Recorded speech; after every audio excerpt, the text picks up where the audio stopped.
We did not have to leave that hospital room in order to enter the second heaven. We entered there in that same room, where my body was, just by passing through a dimension wall.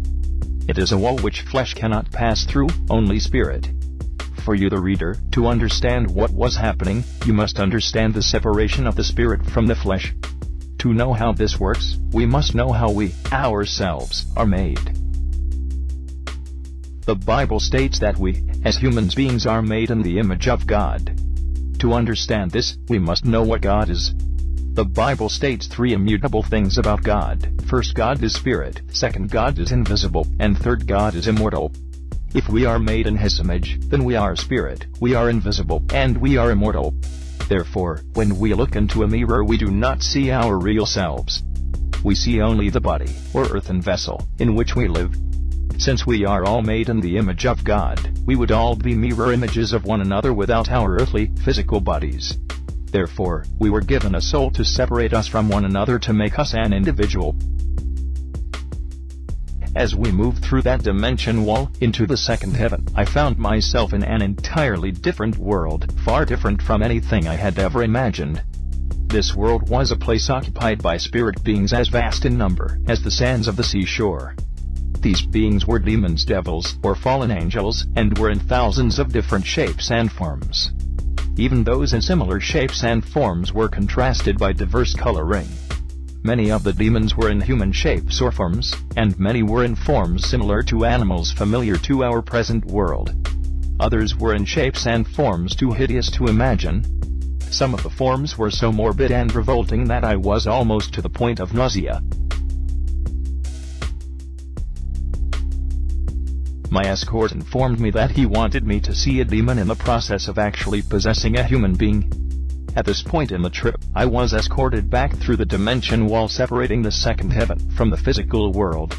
When we came back into this world, we were in the same hospital with my body, but in a different room. The room appeared to be an employee's lounge. I saw tables, chairs, dishes with food, and in the room were a young man and a young lady facing each other while laughing and talking. It was obvious that they could not see, nor the angels, yet I was so close to them I could almost reach out and touch them. I could hear and understand every word they said. They thought they were alone, and, as they laughed and talked, they were unaware of the horrible creature standing between them. This demon was so horrible in the appearance of his shape and form, that I recognized him immediately to be from the lower group, the perverted group.